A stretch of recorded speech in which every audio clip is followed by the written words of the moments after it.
In this video, we're going to talk about a system of linear equations. So suppose the following linear equations represent the supply and demand curves for theater tickets. Taken together, these equations form a system of linear equations.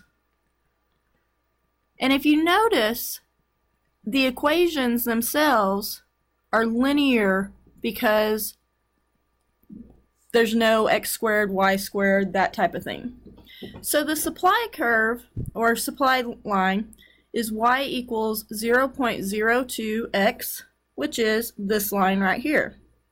And I can tell that by here. The demand curve is y is equal to a negative 0.03x plus 100. So that is this line. When we're talking about these linear equations and everything, the solution that we look at is right here, where they intersect, okay? That is the solution of linear equations. So a solution set to a system of linear equations in two variables is an ordered pair that is a solution to each individual equation, meaning it solves both equations. So graphically, this is a point of intersection on the graph, like I was showing just a moment ago. Right here, that is our solution. So in this case, 2040 is the solution. This means that 2,000 tickets are bought and sold at the equilibrium price of $40. And if you notice, the x-axis is our number of tickets, the y-axis is our price. So whenever I want to look at this, I'm going to plug in 2,000 for x in each of these equations. And so I'm going to start out and say y is equal to 0.02 times 2,000. Okay. And then on the other one, I'm going to start out and say y is equal to negative 0.03 times 2,000 plus 100. Now notice I still have my y in there, so actually I'm going to go back and erase my y on both of them. And in place of y, I'm going to put the 40. So what I'm going to do is I'm going to see if the left-hand side of each equation equals the right-hand side. So whenever I multiply 0.02 times 2,000, I get 40,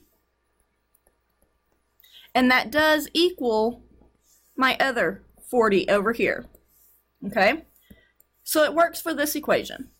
Now over here, I've got 40 is equal to negative 0.03 times 2,000, which that multiplies to give me a negative 60 plus 100. Negative 60 plus 100 does give me the 40 that I'm looking for. Therefore, the ordered pair 2040 is a solution. So the main thing that we're doing is we're determining if these are solutions or not. So let's look at a couple of other examples. I have 2x plus 6y is equal to 24. X plus 5y is equal to 3. And I want to determine if negative 3, 5 is a solution or not. So I'm going to come over here and I'm going to say 2. I'm going to plug in the negative 3 for x plus 6y, or I'm sorry, I need to, in place of my y, I actually need to plug in the positive 5, and I'm going to see if that equals 24. So negative 3 times 2 will give me a negative 6. 6 times 5 gives me 30. Negative 6 plus 30 gives me 24. So this does work in the first equation. Now let's see if it works in the second equation. So in place of my x, I'm still going to put the -3. And I'm going to have plus 5. And in place of the y, I'm going to put the 5. And I'm going to see if that equals 3. So 5 times 5 gives me 25. Plus a -3. That gives me 22 is equal to 3. These do not equal each other. Therefore, it does not work for the second set of equation. So -3, 5 is not a solution. In order for it to be a solution, it has to satisfy both equations. Okay? So let's look over here. I have 0, 1/2, and I want to see if it satisfies this set of equations. So I'm going to have 5 times 0 plus 10 times 1/2. And a key here is if you start out and are given fractions, go ahead and end with fractions. Go ahead and use those. Don't try to change them to decimals. For the simple fact, some of them may not be exact decimals, maybe repeating or something, and we don't want to chop anything off. Okay, so half of 10 is 5. 5 times 0 is 0. So 5 plus 0 is 5. So it works for this equation. So it works for this first one. Now let's look at the second equation. So I'm going to have 22 times 0 plus, minus 6. So minus 6 times 1/2.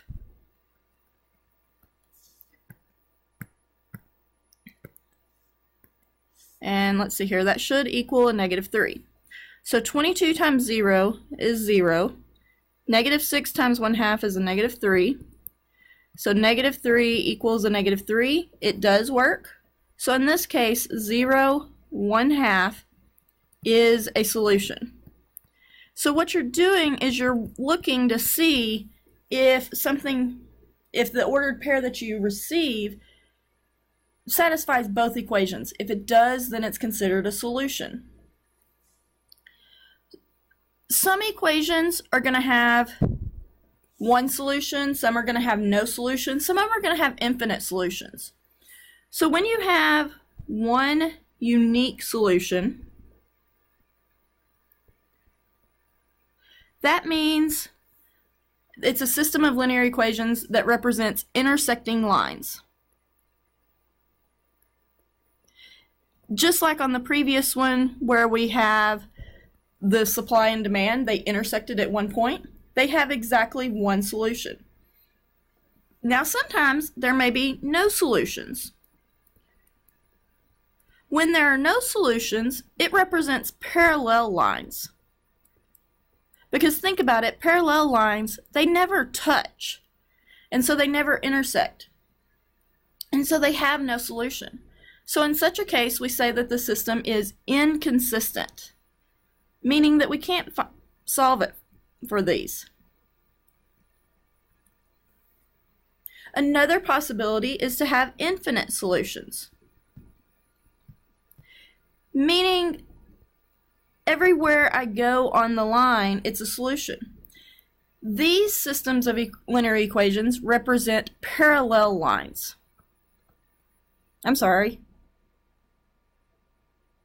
The same line, not parallel. We already had parallel. I apologize.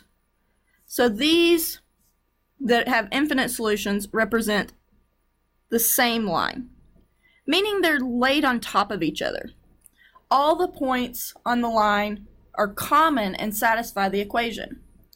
These are what we consider dependent, because we can't separate the lines or anything. Okay? So go in and try to see if, given an ordered pair, you can find a solution and see if it is a solution of your system of equations. Let me know if you have any questions.